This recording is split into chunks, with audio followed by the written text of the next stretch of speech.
You're invited. Join Dane County Humane Society for Toto's Gala on Friday, March 14th at Monona Terrace. Enjoy a night of cocktails, dinner, dancing, and, best of all, adorable animal greeters.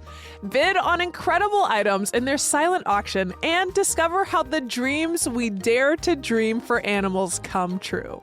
Your support helps DCHS provide life-saving care for animals in need. Don't miss this unforgettable evening. Reserve your spot now at giveshelter.org/Toto.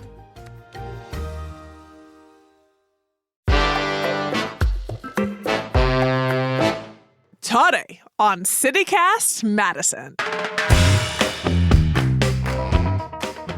The Wisconsin State Legislature is already in action this session. And as Republican lawmakers continue to set the agenda, several have introduced bills aligned with the Trump administration's priorities. Bills around immigration, government efficiency, and more. We invited on Wisconsin Watch Statehouse reporter Jack Kelly and Statehouse reporting intern Hallie Claflin, who co-authored a piece on the topic. It's Monday, February 24th. I'm Bianca Martin, and here's what Madison's talking about.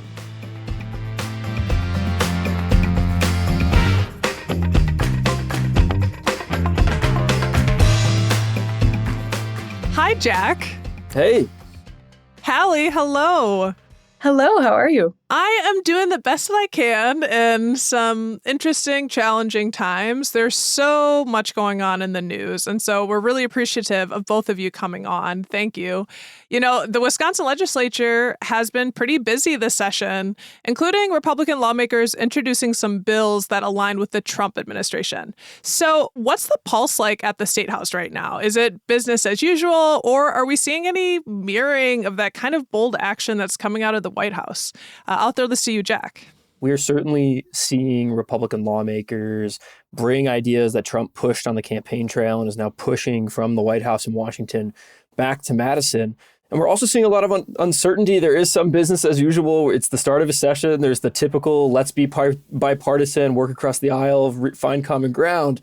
Though that only goes so far, especially this year and all years is a budget year. And it'll be really interesting to see how that factors into it, especially because we have some of this federal funding freeze and everything else that's going on. And obviously, federal funding is a piece of the state budget. There's a lot going on. You really hit it on the head with that. Yeah, it's around like 30% of the state budget, right? Comes from federal funds. I want to get into some of those bills that we talked about, starting with the immigration crackdown that we're seeing. State Assembly Speaker Robin Vos and State Senator Julian Bradley introduced a bill that would mandate that law enforcement cooperate with ICE. Jack, what do we know about the details of this bill?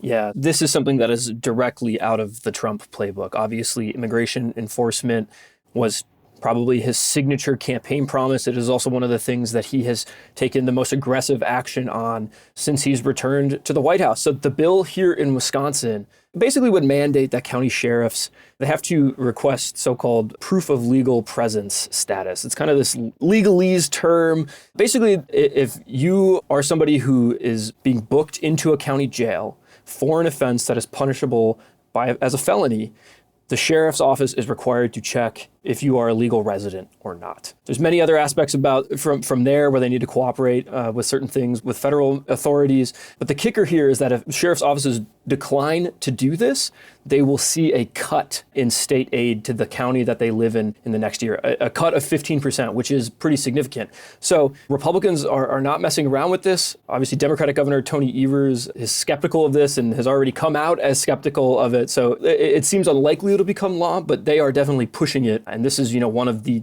first things that they're pursuing in the start of the new legislative term. And we know, localizing it to Dane County earlier this year, Dane County Sheriff Calvin Barrett said the county jail would no longer be notifying ICE about the immigration status of folks housed in the county jail. So under this bill, it sounds like, our county would get some funds and resources taken away. Yeah, if it became law. And the same in Milwaukee, we were talking with lawmakers about this when they were introducing the bill. And somebody asked, is this about targeting Milwaukee County and Dane County, places that have said they won't cooperate with federal immigration authorities. And Republican lawmakers say, no, it's not about targeting anyone. It's about making sure that we have uniformity across the state. But obviously, politics are always a factor here. And we know how Republicans feel about immigration as an issue. And so it's hard to 100% say that this isn't a bill to target blue cities and blue counties in Wisconsin. And Hallie, you were the other co-author on this piece talking about the different bills that are coming that are mirroring the Trump administration. Another bill introduced would prevent, quote, foreign adversaries from, quote, countries of concern from owning land. Can you break that bill down for us? So this was a bill that it's very much Trump-backed, but it's something that wasn't like a huge mantra on the campaign trail the way that like no tax on tips was. But it is something that Trump mentioned, in the early sparks of the campaign in 2023. He mentioned citing national security concerns, calling for heavy federal restrictions on Chinese nationals, restricting them from buying up infrastructure, acquiring land. And so this is something definitely born of the Trump administration, but it's not entirely new to Wisconsin. So the author of this bill, Senator Andre Jacques, introduced it in the last legislative session in 2023. It was all Republican-backed, but it's something that he's pointed to federal bipartisanship on similar kind of foreign adversary bills in Congress that have received support from both Democrats and Republicans. Like I said, the last bill in the legislature didn't go anywhere. This one, similarly, right now in its current form, is only backed by Republicans. But it gets at that sort of national security concern. It doesn't very clearly lay out which countries of concern those are. That's the language that's used in the legislation, but it doesn't quite lay out which countries those are. It does sort of provide a definition of who would be considered a foreign adversary. It kind of points to a more federal definition and sense of that. But essentially, it would place a total ban on foreign adversaries acquiring forestry land, agricultural land, farming land, things like that. It certainly seems like the sort of push and effort to strengthen our boundaries as a nation is getting a lot of energy, both at the federal level and in the state house, it sounds like. Do we have any sense of, obviously, Republicans are in the leadership position at this point, the appetite for these bills around immigration and foreign security? Do we know anything about that in terms of opposition to these bills and if the opposition would be meaningful in any sense? There's certainly the question being raised of whether or not these types of bills are, sort of bottom up, are these coming from, the demands and voices of Wisconsin residents, or are these more top down proposals coming straight from Washington? I know the no tax on tips bill is very popular among Republicans and Democrats, as we've seen, but, a couple others have really only been backed by Republicans. And we do see some Democratic opposition. In our piece, particularly Greta Neubauer, legislative Democrat, is pushing back against this. And so that's a little bit different than what you've seen in other states. Democrats have been saying that the Democratic opposition to these Trump proposals has been pretty weak. And so that's how Wisconsin stands out in that sense. And you've mentioned now the cash tips. There's a bill about that, and we're going to talk about that soon. But first, let's take a quick break.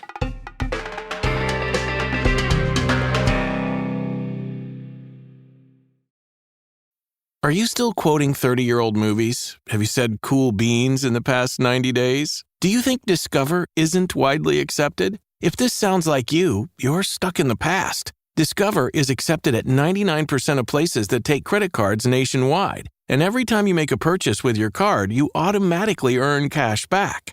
Welcome to the now. It pays to Discover. Learn more at discover.com/credit card, based on the February 2024 Nielsen report. This is an ad from BetterHelp Online Therapy. We always hear about the red flags to avoid in relationships, but it's just as important to focus on the green flags.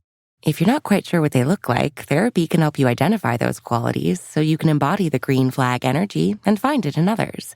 BetterHelp offers therapy 100% online, and sign-up only takes a few minutes. Visit BetterHelp.com today to get 10% off your first month. That's BetterHelp, HELP.com. All right, we're back, and maybe the most out there activity happening at the Capitol this session is the Government Operations Accountability and Transparency, or GOAT, Committee. Jack, what is going on there? I'm impressed you even read the name out. It is the GOAT Committee, just in the same way that Doge in Washington is just Doge. So the GOAT Committee, this is something that is very much inspired by the so-called Department of Government Efficiency being led by Elon Musk in Washington. It's dominated the headlines in the first few weeks of the Trump administration. Musk and his lieutenants have been in many, many, many federal agencies, basically looking for what they say is fraud and waste, making recommendations on job cuts. And in some ways, they were partially responsible for basically shuttering USAID, the federal foreign aid agency. And so lawmakers in Wisconsin saw that. They saw this idea that, is there a way to make government more efficient? And they wanted to bring it to Wisconsin. So there are some key differences between GOAT and Doge at the federal level is something coming out of the executive branch. This was authorized by Trump, and he has given Elon Musk pretty much free range inside these federal agencies, or so it seems. The GOAT committee is a legislative committee, right? It's a piece of the legislature. There won't be as sweeping authority, it seems, as Doge has. But basically, Republicans are looking at ways to make state government more efficient. They want to cut back on spending. And they say, they want to find ways to deliver services to Wisconsin residents more effectively, to do it better, and to do it less for less money. And so that's what it's going to focus on. It's led by Representative Amanda Nedwiski, who's from Kenosha County, and she has some big ideas. And this is honestly something that I will be following very closely because I find this idea very interesting and very intriguing. But so far, the committee hasn't really taken up too much, or at least they haven't been very public about what they've been working on, if anything. Sounds familiar. How do you foresee this GOAT committee impacting us folks living in Madison? The comparisons are similar and they are different, right? Like in DC, we're seeing federal workers lose their jobs in mass firings via email. I'm sure there are some Republicans in Wisconsin that would love to be able to reduce the size of the state workforce in a similar manner, but they won't be able to, at least because this is a legislative committee versus a piece of the executive branch. But there are certainly potentially implications, right? If GOAT does a big investigation or a big assessment of an agency or multiple state agencies, they make recommendations to pare things back. You could really set up quite the standoff between legislative Republicans and the Republican-controlled legislature and Governor Tony Evers in the budget cycle to try to reduce what they refer to as position authority, basically reduce the number of jobs at any given agency, which, in theory, the direct impact with that would likely be layoffs, right? If you reduce the number of employees that are authorized to work at the Department of Health Services here in Madison, there will be fewer people that work there. And many of those folks live here in Madison. So there are potential implications for it. That's a long way down the line. I want to stress that. But it is certainly, again, one of those things that we're seeing it in Washington and Republicans are bringing it and bringing the idea back to Madison. And there's certainly people working on the federal level here in our state. So some folks listening could have possibly lost their jobs. But while we're on the topic of this DOGE, this new U.S. Department of Government Efficiency and financial cuts, one area that we're keeping an eye on is the financial impact on UW-Madison. UW-Madison was ranked 6th nationally for research institutions. They spend over $1.7 billion on research expenditures, with a big chunk from federal grants. Do we know, will the state offer any monetary support to the university system? That remains to be seen. Though it seems unlikely, right? The potential financial implications for a university like UW here in Madison is not fully fleshed out yet. We don't fully have a grasp for that. But we do know, for example, Speaker Robin Voss told the Daily Cardinal, which is one of the student newspapers on UW-Madison's campus recently, that the state doesn't plan to make up funding shortfalls for cuts from the federal government. And that could be in the tens of millions, could stretch into the hundreds of millions. We don't exactly know, but that would be significant for UW and other UW system institutions, but particularly for the flagship university here in Madison. And likely which researchers would be interested in coming here, because a lot of that research depends on whether or not it's going to get funded. We'll be continuing to keep an eye out on that. Hallie, we said we're going to talk about tips. We're coming to talk about it. Another bill that's been circulating at the Capitol would eliminate taxes on cash tips. As a former Madison server here, I certainly wouldn't have been mad to have a little more cash in my pocket, for sure. Can you talk about the details of that proposed legislation? The tax on tips frenzy, there's no way you tuned into the campaign last year and didn't hear about this. Tax on tips was a huge Trump campaign mantra that gained a lot of popularity and attention. And so much so that actually even the Harris campaign shortly afterwards came out in support of no tax on tips. It's a pretty popular proposal. Like you said, who wouldn't be in favor of a tax cut?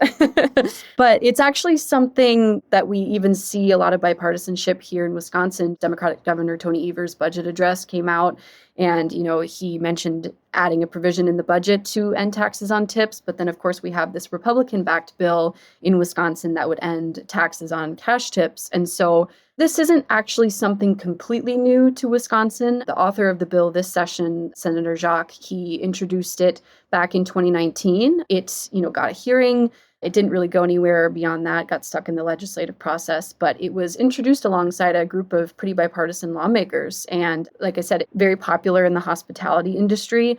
It is very important to note, though, that the bill in 2019, as well as the bill this session, would only exempt cash tips from taxation. So that is not including the majority of tips that would be left on a credit card, typically, or any other way.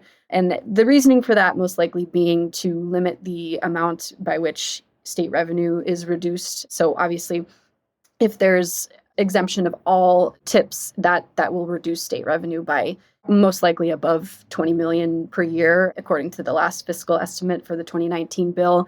Whereas if you're just exempting cash tips, that's only cutting state revenue every year by about $4.7 million or upwards of that. Yeah, so big difference.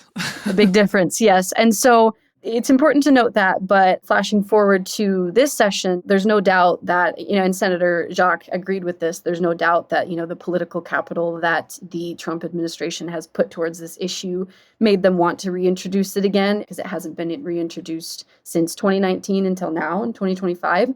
And so in the current state, the bill is all backed by Republicans, but Senator Jacques is certainly hopeful that a few Democrats will sign on. We do have the governor's support on the issue, and so that's something that we'll hope to see. But there's definitely this sort of urge to have this bill introduced and to have the state be aligned at the state level with the federal level in terms of the tax code. But of course, that all hinges on whether or not the Trump administration is going to come forward with a proposal to indeed end taxes on tips. So we will be looking forward to seeing the future of that bill. Man, it does have me thinking about bipartisanship. As you said, Jack, in the beginning, the spirit of the new session, maps were redrawn, and thinking about the outcome of any of these bills is interesting. I don't know if you guys have any further thoughts on that and what you're expecting to see in the coming months and outcomes for these bills. I think that something like no tax on tips just goes to show that populism is something that can be embraced both by the left and the right, because what is more for the working man than no tax on tips? So it'll be interesting to see when Democrats and Republicans want to play ball together and how many of these policies that are popular among blue-collar working-class folks that they're willing to do as they both vie for that really critical block of voters as we already start to think about the 2026 elections. I know y'all are in this every single day, and I wanted to ask, the moment right now feels like it's such a time of uncertainty, and I'm curious, do people turn to you to ask you, like, what should I do? I'm feeling overwhelmed by everything that's going on in the federal and the state government. What do you tell them? And maybe just what are you telling yourself if you're included in that? It's one of those things people talk about all the time. My friends ask me questions about what does this mean or what does that mean? The best thing that I can say is that things are going to happen one day at a time. We as reporters are going to take it one day at a time. People that are living and working in this are going to take it one day at a time. And everyday folks who are going to be affected by these policies are going to have to take things one day at a time. And that's a little bit just because that's the reality of how things work. But I think that this is a new and kind of uncharted territory in terms of how fast things have been happening in Washington, how far Trump has been trying to go using executive actions. But things will course correct, right? It's the pendulum of politics as they swing back and forth. And so I don't imagine it could stay at this pace forever. So maybe some people will take comfort in that, but who knows? I could be very wrong. What about you, Hallie? In the midst of the chaos, I would encourage people to keep up with the news, keep up with reporters. We are asking really critical questions of people in power. And so you can take a little bit of comfort in that. And if, things at the federal level are so chaotic you can't keep up with it. Read some local journalism, read some local news, and maybe Snaps. Yeah, I'm plugging local news and local journalism here. Yeah, I love that. In that spirit and keeping up with reporters, before we let you go, and this is for both of you, is there anything else happening at the state capitol that you're watching closely? Oh, man. I mean, just the way that the budget is going to play out, right? Wisconsin's a little unique in that it passes a state budget every other year rather than every year. Basically, lawmakers are hard at work right now deciding how to spend your $100 billion over the next 2 years. That can be really consequential from everything from environmental policy to healthcare policy to taxes. And so staying plugged in on what's happening in the legislature, again, is so critical because the laws that are made here in Madison are really the things that can have the really immediate, direct, everyday influence on your life that even in 2025, things in Washington might not still have the same effect. So just keeping tabs on the budget and how it can be transformative for Wisconsin potentially is really worthwhile. We also have another pivotal Supreme Court election here in Wisconsin. I know people are sick of having such pivotal elections in this state, but it happens every year. And we thought we were done in 2024, but we're not. So we'll be watching closely as Susan Crawford, Brad Schimmel are trading attacks, and we'll be looking forward to seeing where that race goes. Well, here's to being in the pivotal times together. Hallie Claflin. Thanks for having. And Jack Kelly, thank you both for joining us. Thanks for having us. That's Wisconsin Watch Statehouse reporter Jack Kelly and Statehouse reporting intern Hallie Claflin, who both co-authored the article Trump Policies Come to Wisconsin in First Weeks of New Session. If you'd like to read that article or find more of their reporting, head to our show notes for a link.